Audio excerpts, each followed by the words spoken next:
Hey, it's Tony again with Type 5 Reviews.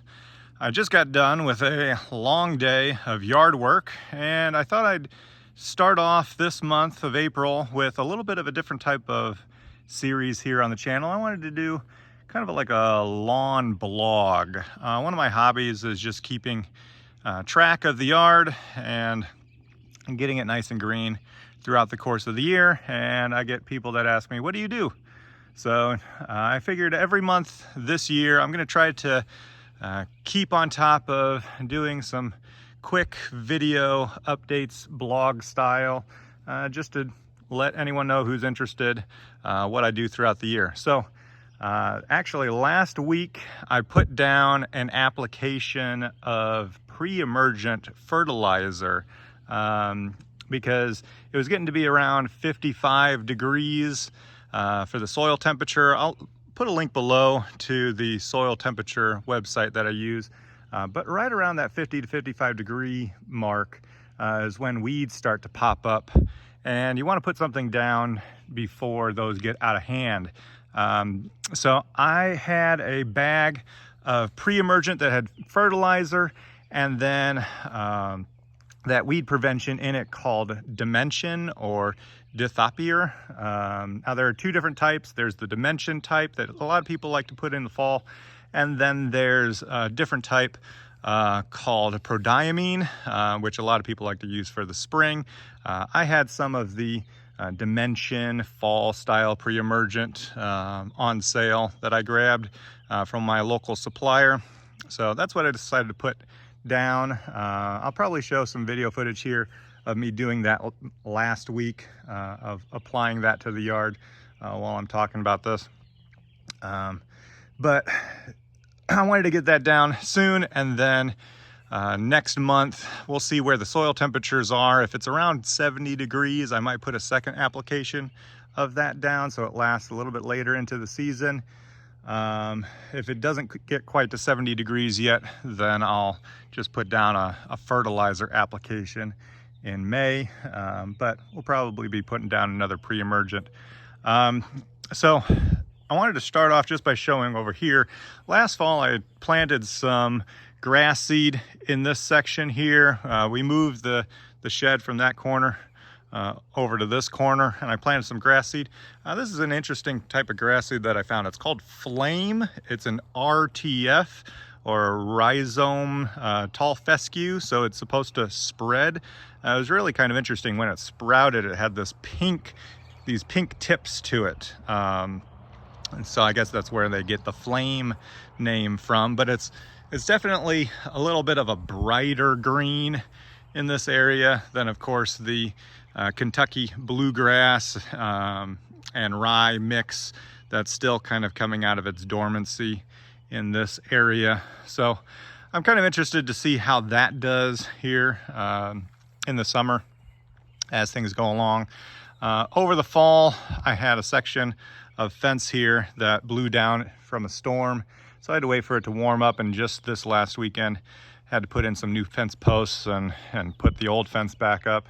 I'm not worried about replacing that entire fence line there. It's kind of a shared fence, and that would be rather expensive to do. So we just put the old fence panels up just to block that view off. I got to clean this area up over here. Unfortunately, my pool has seen a little bit better days. So I got a cover last year for this 12-foot round pool, but it wasn't really meant for winterizing, and it was really a size too small. And I had updated my winterizing video to say, hey, get a larger cover. I kind of expected this cover to collapse and cave in. So we're gonna have a lot of work this summer to get the pool up and running. I'll have to drain it and restart from scratch there, which is fine. I kind of wanted to do that anyways because I wanted to upgrade this to more of a sand filter system. I need to put down some preen in these mulch beds and get some extra mulch and finish mulching from where I had put these trees up, down the rest and around the shed where that's moved to, and around the pool area, get this a little bit nicer. For the Arborvitaes over here, most of them are doing well. This one over here on the corner, of course, was struggling in the fall. You know, it's still got some shoots that are fairly green, but I don't know. I may decide just to rip this one out and replace it with another one that's going to look a little bit nicer, just so that I don't have to you know, look at that one that's kind of struggling. There's another one over in here that had a branch that had actually fallen over from a winter storm. You know, sad day there. And so this is kind of bare in this area, so I may decide to remove that one as well. We'll see as it's going along. But I tried today to blow out the leaves from these areas, and then took my mower out and bagged all of those up. But I just wanted to kind of go around and show what's going on with the yard, what some of the projects are that I have this season, that I'm going to kind of keep you all up to date on. So we finished our driveway extension here in the fall. Of course, when they poured this area, I needed it to slope away from the house, starting from the doorway there.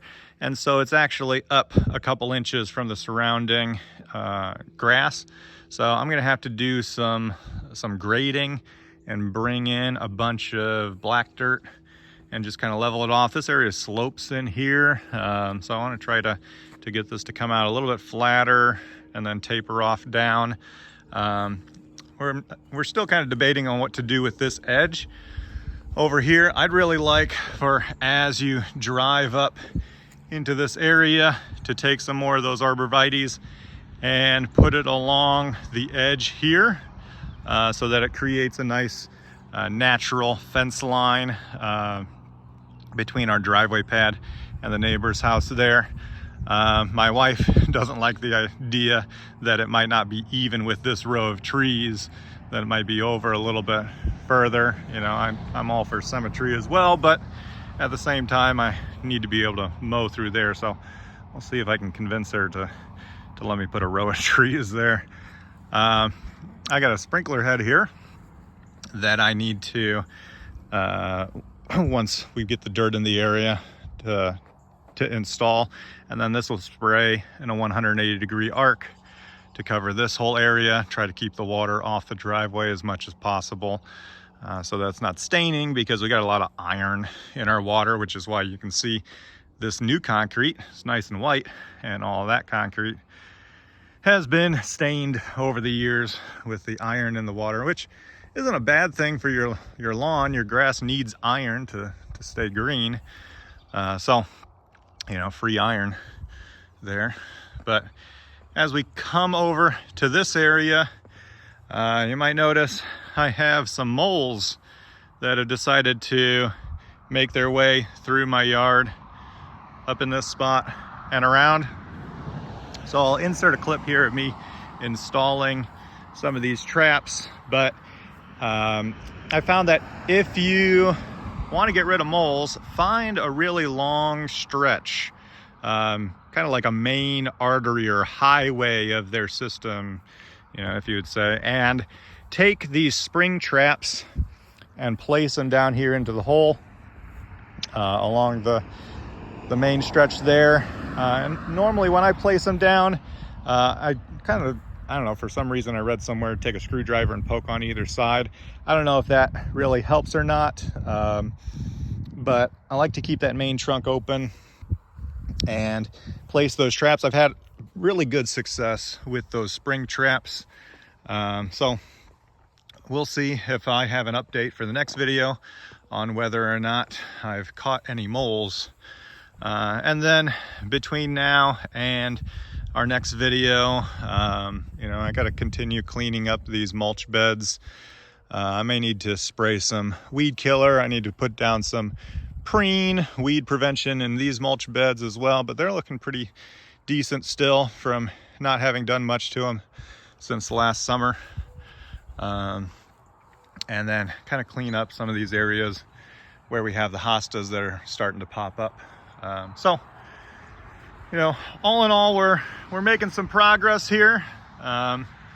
You know, so like I said, I'd like to continue this series throughout the rest of the summer and just give you an update every month what I'm doing to combat some different things along the yard. So if you're interested in videos like this, feel free to give this video a like, subscribe to the channel so you can keep up on what I'm doing. And then throughout the rest of the summer, we'll continue to throw in some extra how-tos and product reviews throughout the mix. So that's going to pretty much do it for today's video. Hopefully I'll see you all on the next one.